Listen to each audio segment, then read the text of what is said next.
बजाज नगरात जय भवानी चौकातील 4 दुकानं फोडली असून व्यापाऱ्यांमध्ये भीतीचं वातावरण। बजाज नगर मधील मुख्य रहदारीचा चौक म्हणून ओळखल्या जाणाऱ्या जय भवानी चौकातील 4 दुकानं चोरट्यांनी फोडल्यानं व्यापाऱ्यांमध्ये भीतीचं वातावरण पसरलंय। ही घटना मध्यरात्री घडली असून चोरट्यांनी mobile shoppe, medical shoppe, photo frame shoppe आणि लॉन्ड्री या 4 दुकानांना लक्ष्य केलंय। बजाज नगर मधील मुख्य रहदारीचा चौक म्हणून ओळखल्या जाणाऱ्या जय भवानी चौकातील 4 दुकानं चोरट्यांनी फोडल्यानं व्यापाऱ्यांमध्ये भीतीचं वातावरण पसरलंय। ही घटना मध्यरात्री घडली असून चोरट्यांनी mobile shoppe, medical shoppe, photo frame shoppe आणि लॉन्ड्री या 4 दुकानांना लक्ष्य केलंय।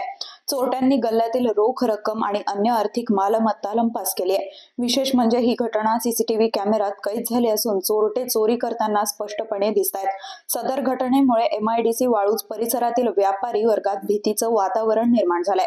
परिसरात चोरीच्या घटना सतत वाढत असल्यामुळे व्यापारी वर्गानं पोलिसांकडे तक्रार करत सुरक्षा वाढवण्याची मागणी केली आहे। पोलिसांनी घटनेचा तपास सुरू केलाय। सीसीटीव्ही फुटेजच्या आधारे चोरट्यांचा शोध घेतला जातोय। जय भवानी चौकातील व्यापाऱ्यांनी सुरक्षेसाठी अधिक दक्षता घेण्याचं आवाहन करण्यात आलंय। या घटनेमुळे परिसरातील व्यापाऱ्यांमध्ये असुरक्षिततेची भावना निर्माण झाली असून पोलिसांनी या प्रकारावर तात्काळ कारवाई करण्याची गरज व्यक्त केली जाते आहे।